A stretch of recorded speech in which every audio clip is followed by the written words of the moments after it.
A 5 años de la despenalización del aborto en el Distrito Federal, aún no hay un seguimiento psicológico de las mujeres que abortan. Peor aún, no existe en México cifras de cuántas mujeres sufren de este síndrome. ¿Será esto el reflejo de un verdadero interés en el bienestar de las mujeres mexicanas? Según la doctora María del Pilar Calva, especialista en citogenética y maestra en bioética, miembro de la Pontificia Academia de la Vida, el síndrome posaborto forma parte del síndrome de estrés postraumático, de acuerdo con varios estudios psicológicos.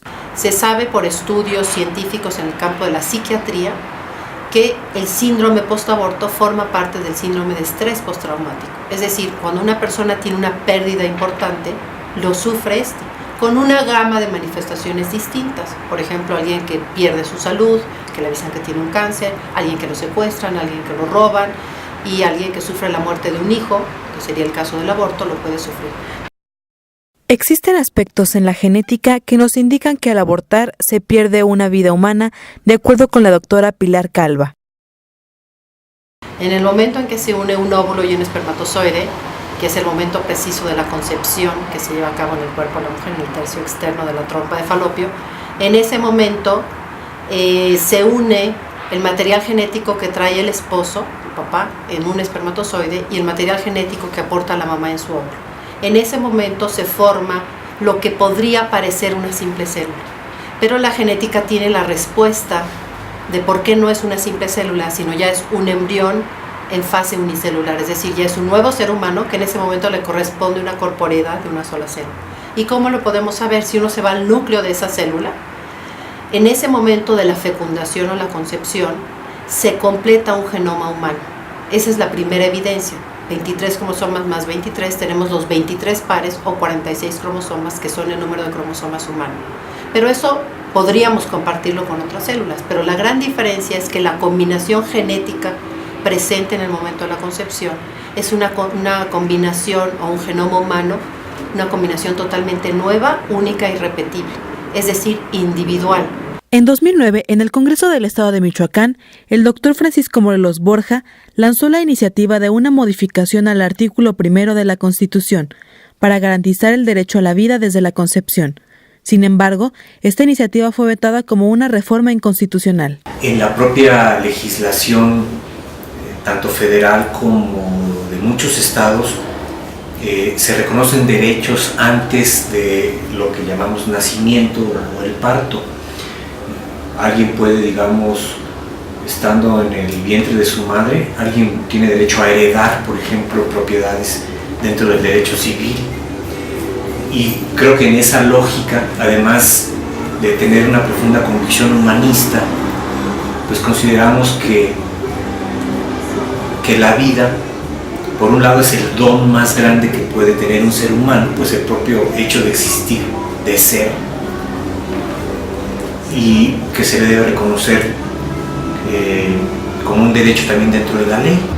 Y eso también se malinterpretó como que nosotros queríamos penalizar el aborto, cosa que ese es otro tema.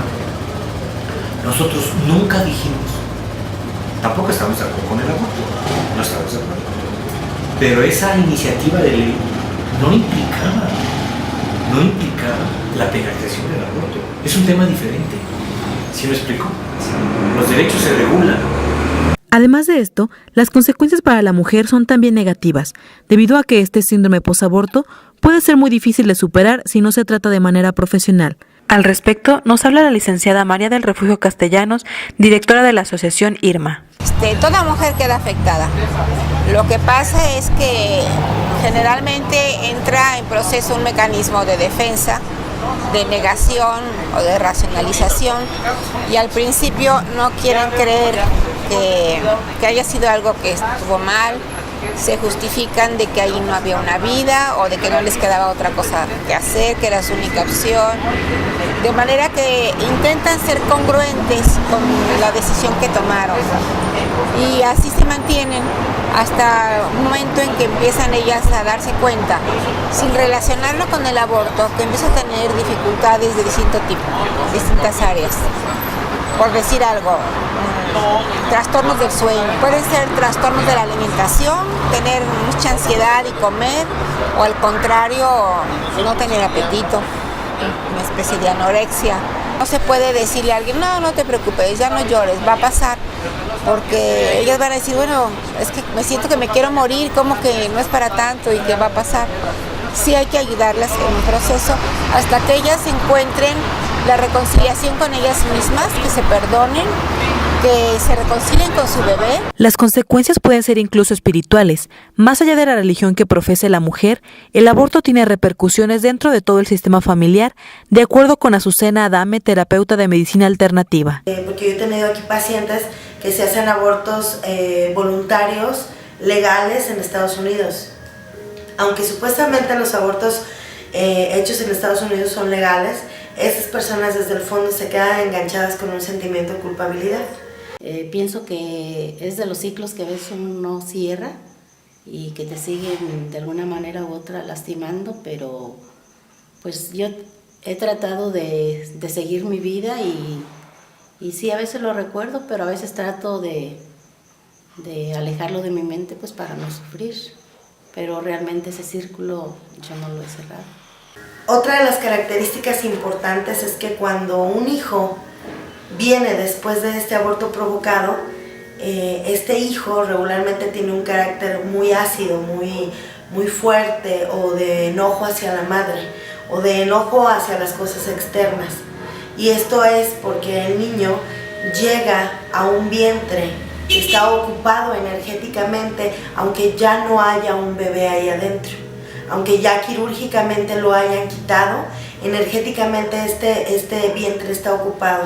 Cuando viene un nuevo embarazo, este niño simplemente llega a un vientre que energéticamente está ocupado y es algo bastante molesto para los niños.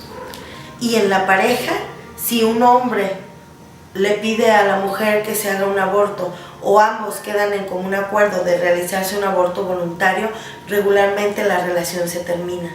Si esta relación quiere seguir siendo continuada, necesitan hacer una terapia profunda. A pesar de esta evidencia, existen posturas que afirman que el síndrome posaborto no existe. ¿Será esta la razón de la falta de tratamientos para este síndrome? ¿O será que la despenalización del aborto en México tiene otros fines y no los de buscar el beneficio de las mujeres? En el lugar donde la atendieron, ¿le ofrecieron algún tipo de ayuda para resolver esto? No. Es muy triste porque no se da seguimiento. Una mujer, aunque sea legal el aborto y aunque aparentemente quiera hacerlo, siempre quiere ser que quede algo en anonimato. O sea, tú no anuncias de la misma manera, van a ser mi hijo, me van a hacer hoy un aborto provocado. Y entonces lo que está sucediendo es que no hay manera de dar seguimiento.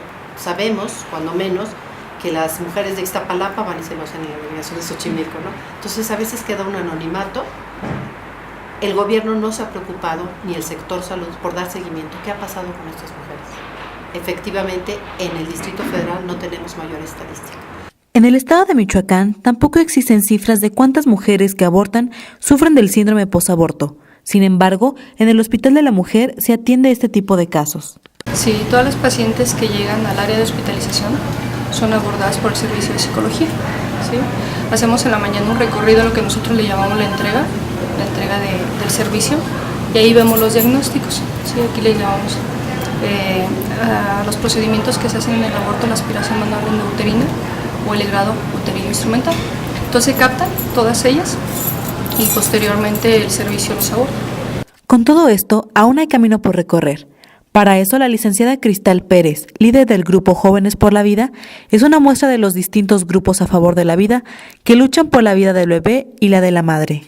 Hemos estado preocupadas al ver la situación que estamos viviendo en cuanto a la poca importancia que se le da a un nuevo ser que tal vez por ser indefenso, por no tener voz para decir tengo vida, pues muchas personas lo consideran como algo que no tiene dignidad. Sé de varios casos, pero que no han sido directamente conmigo.